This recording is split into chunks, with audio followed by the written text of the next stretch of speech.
Hi friends, welcome to Mates. അപ്പോൾ ഇന്നത്തെ വീഡിയോയിൽ ഞാൻ പറയാൻ പോകുന്നത് നമ്മളെ ഡിസ്ക് ബ്രേക്കിൽ സാധാരണ ഉണ്ടാകുന്ന ഒരു പ്രശ്നമാണ്. അതായത് ഒരു നോയ്സ് പോലെ നമ്മളിപ്പോൾ വണ്ടി നിർത്തുന്ന ആ ഒരു കറക്റ്റ് ടൈമിൽ ഒരു നോയ്സ് വരിക, അല്ലെങ്കിൽ നമ്മളിപ്പോൾ നിർത്തിയിട്ട് അങ്ങോട്ടും ഇങ്ങോട്ടും വണ്ടി തിരിക്കുക, അങ്ങനെ എന്തെങ്കിലും ചെയ്യുന്ന സമയത്ത് ഒരു നോയ്സ് വരിക. ഇതൊക്കെ നമ്മൾ ബ്രേക്ക് അപ്ലൈ ചെയ്യുമ്പോഴാണ് വരുന്നത്, അല്ലാതെ വെറുതെ വരുന്നതല്ല. ഇപ്പോൾ ഡിസ്ക് ബ്രേക്ക് ആകുമ്പോൾ ഒരു ഗുണം എന്താ വെച്ചാൽ നമുക്ക് പുറത്തുനിന്ന് തന്നെ നോക്കാൻ പറ്റും ഇത് എത്രത്തോളം തേയ്മാനം സംഭവിച്ചിട്ടുണ്ട് എന്നുള്ള കാര്യമൊക്കെ. അപ്പോൾ ഞാനിത് നോക്കിയ സമയത്ത് ഇതൊക്കെ കണ്ടില്ലേ, നമുക്ക് കറക്റ്റായിട്ട് നമുക്ക് കാണാൻ പറ്റും ആ ഒരു മെറ്റലിൻ്റെ പാർട്ടും അത് കഴിഞ്ഞിട്ട് നമ്മൾ ആ ബ്രേക്ക് കോമ്പൗണ്ടും എത്രത്തോളം തിക്നെസ്സിലാണ് കാണുന്നത് എന്നുള്ളത്. അപ്പോൾ അത്യാവശ്യം നല്ലോണം തന്നെ ഇനിയും നമുക്ക് ഉപയോഗിക്കാനുണ്ട് എന്നുള്ളത് തന്നെയാണ് നോക്കിയപ്പോൾ മനസ്സിലാവുന്നത്. അപ്പോൾ ഡിസ്ക് ബ്രേക്ക് തീർന്നത് കൊണ്ടല്ല ഈ സംഭവം വരുന്നത് എന്നുള്ളത് ഏകദേശം മനസ്സിലായി. പിന്നെ എന്തുകൊണ്ടാണെന്ന് അറിയാൻ വേണ്ടി നമുക്കിതൊന്ന് ഊരി നോക്കണം. അപ്പോൾ അത് ഊരിയാൻ വേണ്ടിയിട്ട് വളരെ എളുപ്പമാണ്. ഒരു 2 ബോൾട്ടിൻ്റെ പ്രശ്നമേ ഉള്ളൂ. 12ൻ്റെ ബോൾട്ടാണ്. നമുക്കൊരു ടീ സ്പാനറോ അല്ലെങ്കിൽ ഒരു റിംഗ് സ്പാനറോ ഇതിനു വേണ്ടി ഉപയോഗിക്കാം. കുറച്ച് നല്ല ടൈറ്റായിട്ട് തന്നെ വെക്കുന്ന 2 ബോൾട്ടുകളാണിത്. അതുകൊണ്ട് തന്നെ അത്യാവശ്യം നല്ലൊരു ബലം വേണ്ടി വരും ഇത് ഓപ്പൺ ആക്കാൻ വേണ്ടിയിട്ട്. അപ്പോൾ കറക്റ്റ് സ്പാനർ തന്നെ ഉപയോഗിക്കാൻ പ്രത്യേകം ശ്രദ്ധിക്കുക. 12 യൂണിക്കോണിന് വരുന്നത്. നിങ്ങളുടെ വണ്ടി ഏതാണോ അത് തന്നെ യൂസ് ചെയ്യാം.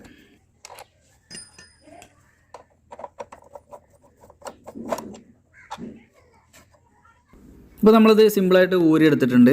അപ്പോൾ ഇത് നോക്കുമ്പോൾ തന്നെ നമുക്ക് കാണാൻ പറ്റും നമ്മൾ ആ ഡിസ്ക് ബ്രേക്കിൻ്റെ ആ ഒരു പാഡുകൾ എത്രത്തോളം ഇനി തേയ്മാനം വരാനുണ്ട് എന്നുള്ള കാര്യം നമുക്ക് ഏകദേശം നമുക്ക് കണ്ടാൽ അറിയാം. ആ ഒരു സെൻറ്ററിലുള്ള ആ ഒരു ഗ്രൂവ് കണ്ടാൽ തന്നെ നമുക്ക് അറിയാൻ പറ്റും. അപ്പോൾ നമുക്ക് നമ്മുടെ പാഡ്സ് ഊരിയെടുക്കാൻ വേണ്ടിയിട്ട് ഇത് താഴെ ഭാഗത്തായിട്ട് നിങ്ങൾക്ക് കാണാൻ പറ്റും. ഇങ്ങനെ ഒരു നീളത്തിലുള്ളൊരു റാഡാണിത്. അപ്പോൾ ആ റാഡ് ജസ്റ്റ് ലോക്ക് ചെയ്തിട്ട് ഒരു ചെറിയൊരു പിന്ന് വഴി ഇങ്ങനെ ലോക്ക് ചെയ്ത് വെച്ചിരിക്കുകയാണ്. അപ്പോൾ ആ ഒരു ലോക്ക് നമുക്ക് കൈകൊണ്ട് തന്നെ സിമ്പിളായിട്ട് ഊരിയെടുക്കാൻ കിട്ടും. അതിനുശേഷം നമ്മൾ ഏതെങ്കിലും ഒരു സൈഡിൽ എന്തെങ്കിലും ഒരു കനം കുറഞ്ഞ, അതായത് ഇപ്പോൾ ഒരു ആണി പോലെയുള്ള എന്തെങ്കിലും ഒരു സാധനം ഉപയോഗിച്ചിട്ട് ഒന്ന് ഹാമർ ചെയ്ത് കഴിഞ്ഞാൽ നമുക്ക് എന്ത് ചെയ്യാം, ആ ഒരു റാഡ് കണ്ടില്ലേ ഊരി എടുക്കാൻ പറ്റുന്ന രീതിയിൽ പുറത്തേക്ക് വരുന്നതാണ്. അതിനുശേഷം നമുക്കിത് ഇതുപോലെ കൈകൊണ്ട് തന്നെ വളരെ സിമ്പിളായിട്ട് ഊരിയെടുക്കാൻ കിട്ടും. അപ്പോൾ നമ്മളിങ്ങനെയുള്ള ഹാമറിങ്ങും കാര്യങ്ങളൊക്കെ ചെയ്യുന്ന സമയത്ത് ശ്രദ്ധിക്കേണ്ട കാര്യം വളരെ ജെൻറ്റിലായിട്ട് ചെയ്യുക. ഒരുപാട് ബലം കൊടുക്കാതെ ശ്രദ്ധിച്ച് സൂക്ഷിച്ച് ചെയ്യുക. എന്താ വെച്ചാൽ നമ്മൾ ഇതിൻ്റെ ഈ ചെറിയ ചെറിയ സാധനങ്ങളൊന്നും നമ്മളിപ്പോൾ ഒരു ഓട്ടോമൊബൈൽ പാർട്ട് ഷോപ്പിലൊക്കെ പോയി ചോദിച്ചു കഴിഞ്ഞാലും അങ്ങനെ കിട്ടണം ഒരു സാധ്യതയില്ല. കിട്ടാൻ സാധ്യത വളരെ കുറവാണ്. അതുകൊണ്ട് അതിനുള്ളിലുള്ള ഓരോ ചെറിയ പാർട്ടുകളും വളരെ സൂക്ഷ്മതയോടുകൂടി മാത്രം കൈകാര്യം ചെയ്യുക. അപ്പോൾ നമ്മളെ ബ്രേക്ക് പാഡ്സ് നമ്മൾ ഊരിയെടുത്തപ്പോൾ അതിൽ അത്യാവശ്യം നല്ല രീതിയിൽ മണ്ണും പൊടിയും കാര്യങ്ങളൊക്കെ ഉണ്ടായിരുന്നു. അപ്പോൾ നമുക്കറിയാം ഈ ഒരു കോമ്പൗണ്ട് തന്നെ തേയ്മാനം സംഭവിക്കുന്ന ഒരു സാധനമാണ്. അപ്പോൾ ഈ തേയ്മാനം വന്നിട്ടുള്ള ഈ ഒരു പൊടിയും ഇതിൻ്റെ ചുറ്റുഭാഗത്ത് തന്നെ ഉണ്ടാവും. അതങ്ങനെ പിന്നെ പുറത്തേക്ക് പോകുന്നില്ല. അപ്പോൾ അതിൻ്റെ പൊടി ഉണ്ടാവും, പുറമേയുള്ള മണ്ണുണ്ടാവും. കാരണം ഇത് ഓപ്പണായി കിടക്കുന്ന ഒരു സാധനമാണല്ലോ. അപ്പോൾ എന്തായാലും പുറമേ നിന്നുള്ള ആ ഒരു മണ്ണും കാര്യങ്ങളൊക്കെ എന്തായാലും ഇതിൻ്റെ ചുറ്റുഭാഗത്തുണ്ടാവും. അപ്പോൾ അതൊക്കെ നന്നായിട്ട് ക്ലീൻ ചെയ്യുക എന്നുള്ളതാണ് ആദ്യം ചെയ്യേണ്ട പണി. അപ്പോൾ ഇത് ഞാൻ പുതിയത് മേടിച്ച് തന്നെയാണ്. അപ്പോൾ എനിക്ക് തോന്നി ഇത് ഫുള്ളായിട്ട് തീർന്നിട്ടുണ്ടാവും എന്ന് തോന്നിയത് കൊണ്ട് ഞാനിത് മാറ്റാൻ വേണ്ടിയിട്ട് മേടിച്ച് തന്നെയാണ്. പക്ഷേ ഇത് തീർന്നിട്ടില്ല എന്നുള്ളത് കൊണ്ട് ഞാനിപ്പോൾ എന്തായാലും മാറ്റുന്നില്ല. അപ്പോൾ ഇത് രണ്ടും ഒന്ന് കമ്പയർ ചെയ്ത് നിങ്ങൾക്ക് കാണിച്ചു തരാൻ വേണ്ടിയിട്ടാണ് ഇതിപ്പോൾ എടുത്തത്. അപ്പോൾ ഇത് നോക്കിയാൽ തന്നെ നിങ്ങൾക്ക് കാണാൻ പറ്റും ആ ഒരു ഗ്രൂവ് രണ്ടും തമ്മിൽ എത്രത്തോളം ഇനി തേയ്മാനം സംഭവിക്കാനുണ്ട്. ഏകദേശം ഒരു പകുതിയോളം തേഞ്ഞിട്ടുണ്ട്, ശരിയാണ്. പക്ഷേ ഇനിയും നമുക്ക് ഉപയോഗിക്കാനുണ്ട്. അതേപോലെ തന്നെ ആ ഒരു സർഫസ് നോക്കിയാൽ നിങ്ങൾക്ക് കാണാൻ പറ്റും നമ്മുടെ പുതിയതും പഴയതും തമ്മിൽ. പഴയതിൽ നല്ല സ്മൂത്ത് ആയിട്ടുണ്ട്, കണ്ടില്ലേ, നല്ല സ്മൂത്ത് സർഫസാണ്. അതേപോലെ തന്നെ നല്ല വൃത്തികേടായി കിടക്കായിരുന്നു. അത്യാവശ്യം നല്ല അഴുക്കും ഇതിൻ്റെ ഉള്ളിലുണ്ടായിരുന്നു. അപ്പോൾ അതൊക്കെ ഞാൻ നന്നായിട്ട് തന്നെ ഒന്ന് ക്ലീൻ ചെയ്തിട്ട് കണ്ടില്ലേ നല്ല സൂപ്പറാക്കി എടുത്തിട്ടുണ്ട്. നമ്മളെ പഴയതാണത്, കണ്ടാൽ പുതിയതായിട്ട് തോന്നും എന്നുള്ള രീതിയിൽ ക്ലീൻ ചെയ്തിട്ടുണ്ട്. അപ്പോൾ നമ്മുടെ അഴുക്കിൻ്റെ പ്രോബ്ലം നമ്മളിപ്പോൾ ക്ലിയർ ആക്കിയിട്ടുണ്ട്. ഇനിയുള്ള പ്രശ്നം എന്താ വെച്ചാൽ ആ ഒരു സ്മൂത്ത്നെസ് ആണ്. നമ്മളത് ഉപയോഗിച്ച് വരുമ്പോൾ സ്വാഭാവികമായിട്ട് വരുന്നതാണ് ഈ ഒരു കോമ്പൗണ്ട് നന്നായിട്ട് സ്മൂത്തായി പോകുന്ന ഒരു പ്രശ്നം. അപ്പോൾ അങ്ങനെ സ്മൂത്തായി പോകുമ്പോൾ സ്വാഭാവികമായിട്ട് നമുക്ക് കിട്ടുന്ന ബ്രേക്കിങ്ങിൻ്റെ ആ ഒരു എഫക്റ്റും കുറഞ്ഞു വരും. അപ്പോൾ നമ്മൾ ആ പുതിയതും പഴയതും നമ്മൾ കമ്പയർ ചെയ്തപ്പോൾ തന്നെ നിങ്ങൾക്ക് മനസ്സിലായിട്ടുണ്ടാവും. ആ ഒരു സർഫസ് കണ്ടാൽ തന്നെ നിങ്ങൾക്ക് അറിയാൻ പറ്റും. അപ്പോൾ ഞാനിവിടെ അതിന് വേണ്ടിയിട്ട് ഉപയോഗിക്കുന്നത് നമ്മുടെ സാധാരണ ഒരു സാൻഡ് പേപ്പറാണ്. അത് വെച്ചിട്ട് നമുക്ക് സിമ്പിളായിട്ട് എന്ത് ചെയ്യാം, അത് പേപ്പർ ചെയ്തെടുക്കാൻ പറ്റും. അതിനുശേഷം ഇത് ഓപ്ഷണലാണ്. പക്ഷെ അത് ചെയ്തിട്ട് എനിക്ക് പ്രത്യേകിച്ച് ഇപ്പോൾ പ്രോബ്ലം ഒന്നുമില്ല. ഞാനിപ്പോൾ 3 ദിവസമായി ഇത് ചെയ്തിട്ട് നല്ല വർക്കിംഗ് തന്നെയാണ്, പ്രത്യേകിച്ച് യാതൊരു വിഷയവും ഇല്ല.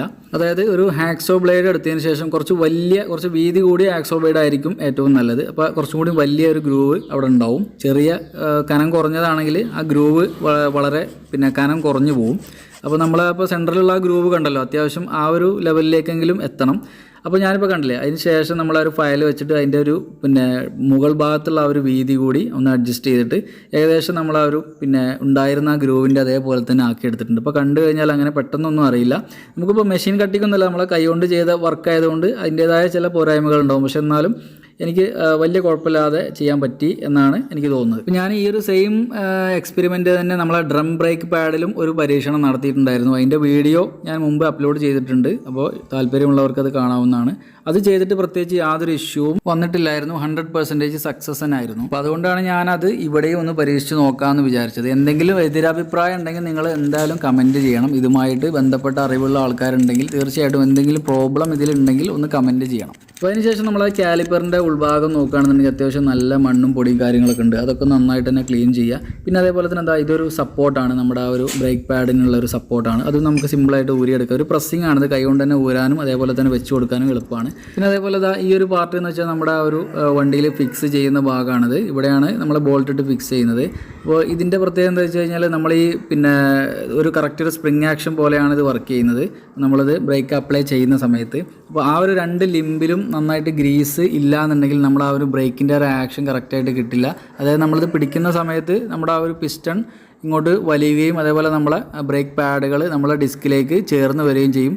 നമ്മൾ ആ ഒരു ബ്രേക്കിൻ്റെ പെഡൽ വിടുന്ന സമയത്ത് നോർമൽ പൊസിഷനിലേക്ക് പോകും വേണം. അപ്പോൾ ഈ 2 ആക്ഷൻ കറക്റ്റായിട്ട് നടക്കണം എന്നുണ്ടെങ്കിൽ ആ ഒരു കറക്റ്റ് ആ ഒരു സ്പ്രിങ് ആക്ഷൻ പോലെ അത് മൂവ് ചെയ്യണം. അപ്പോൾ അതിന് വേണ്ടിയിട്ട് നമ്മൾ ആ ഒരു 2 ലിംബിലും നന്നായിട്ട് ഗ്രീസ് അപ്ലൈ ചെയ്ത് കൊടുക്കണം. അതിൻ്റെ ഉള്ളിൽ മണ്ണോ കാര്യങ്ങളൊക്കെ ഉണ്ടെങ്കിൽ എന്ത് ചെയ്യണം, നന്നായിട്ട് ക്ലീൻ ചെയ്തിട്ട് ലാസ്റ്റ് എന്ത് ചെയ്യണം, ഇടുന്നതിന് മുമ്പായിട്ട് ഈ ഒരു 2 ആ ലിംബുകളിൽ ഗ്രീസ് അപ്ലൈ ചെയ്തിട്ട് വേണം ഇടാൻ വേണ്ടിയിട്ട്. അതേപോലെ നിങ്ങൾ നേരത്തെ ആ ഒരു സ്പ്രിങ് ആകൃതിയിലുള്ള 2 റബ്ബറിൻ്റെ ബുഷുകൾ നിങ്ങൾ കണ്ടിട്ടുണ്ടാവും. അപ്പോൾ അതും പിന്നെ ഈ സാധനം നമുക്ക് പുറത്ത് ചോദിച്ചു കഴിഞ്ഞാൽ അതേ ആ ബുഷ് എന്ന് പറഞ്ഞ് ചോദിച്ചു കഴിഞ്ഞാൽ സാധനം കിട്ടണമെന്നില്ല. അതുകൊണ്ട് നമ്മളത് ഊരിയെടുക്കുകയും ഇതുപോലെ ക്ലീനിങ് ഒക്കെ ചെയ്യുകയാണെന്നുണ്ടെങ്കിൽ എപ്പോഴും വളരെ ശ്രദ്ധയോടുകൂടി ചെയ്യാം. നിങ്ങൾക്ക് എന്തെങ്കിലും ബുദ്ധിമുട്ടുണ്ടെന്നുണ്ടെങ്കിൽ അത് ഊരിയെടുക്കാതിരിക്കുക എന്നുള്ളതാണ്. അവിടെ തന്നെ നിന്നോട്ടെ, പ്രത്യേകിച്ച് കുഴപ്പമൊന്നുമില്ലെങ്കിൽ അവിടെ തന്നെ നിന്നോട്ടെ. അതിനുശേഷം നമ്മൾ ആ കാലിപ്പറിൻ്റെ ആ ഭാഗം അതുപോലെ പിസ്റ്റൻ്റെ ആ ഭാഗമൊക്കെ നന്നായിട്ട് WD-40 ഉപയോഗിച്ചിട്ട് നന്നായിട്ട് ക്ലീൻ ചെയ്യുക. ആ പിസ്റ്റണൊക്കെ ഫ്രീ ആയിട്ട് മൂവ് ചെയ്യണമെന്നുണ്ടെങ്കിൽ അവിടെയുള്ള പൊടിയും കാര്യങ്ങളൊക്കെ ഒന്ന് ക്ലീൻ ആക്കി കൊടുക്കുന്നത് നല്ലതാണ്.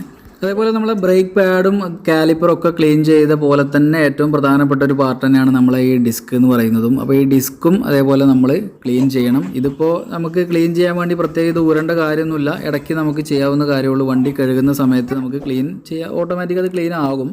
എന്നാലും ഇത് നന്നായിട്ടൊന്ന് ക്ലീൻ ചെയ്ത് കൊടുക്കുക. ഈ 2 ബുഷിൻ്റെ കാര്യമാണ് ഞാൻ പറഞ്ഞത്.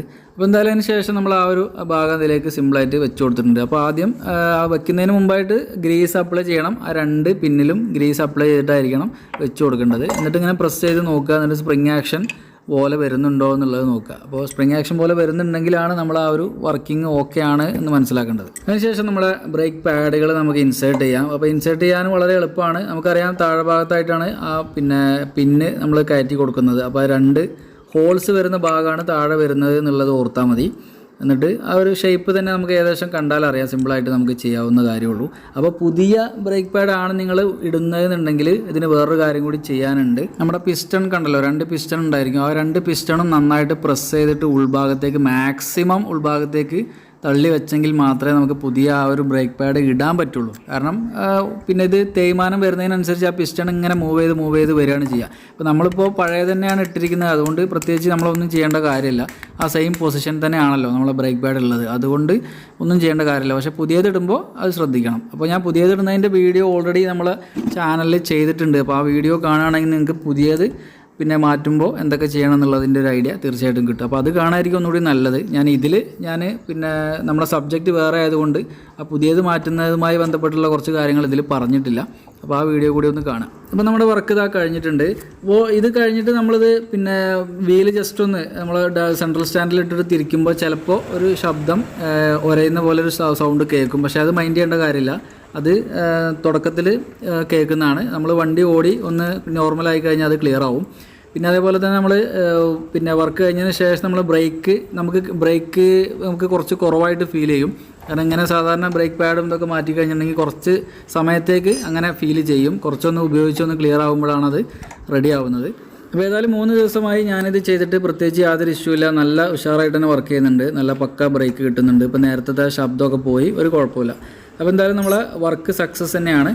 അപ്പോൾ എന്തായാലും നിങ്ങൾക്ക് വീഡിയോ ഇഷ്ടപ്പെട്ടെങ്കിൽ ഒന്ന് ലൈക്ക് ചെയ്യണം. അതുപോലെ നിങ്ങളുടെ സുഹൃത്തുക്കൾക്ക് ഷെയർ ചെയ്ത് കൊടുക്കണം. എൻ്റെ ചാനൽ ഇതുവരെ സബ്സ്ക്രൈബ് ചെയ്തില്ലെങ്കിൽ ഒന്ന് സബ്സ്ക്രൈബ് കൂടി ചെയ്യണം. Bell button all option on ആക്കി വെക്കണം. അപ്പോൾ ഞാൻ നേരത്തെ പറഞ്ഞ പോലെ തുടക്കത്തിൽ കുറച്ച് ബ്രേക്ക് കുറവുള്ള പോലെ ഫീൽ ചെയ്യും. ഇതുപോലെ ഒന്ന് പമ്പ് ചെയ്യുന്നത് നല്ലതാണ്. കുറച്ച് സമയം ഇങ്ങനെ ചെയ്യുക, അത് നല്ലതാണ്. അപ്പോൾ നമുക്ക് ആ ഒരു പിസ്റ്റൺ ഒന്നും കൂടി അടുത്തേക്ക് വരാൻ സഹായിക്കും അത്. അപ്പോൾ എന്തായാലും അടുത്തൊരു വീഡിയോയിൽ നമുക്ക് വീണ്ടും കാണാം. ബൈ.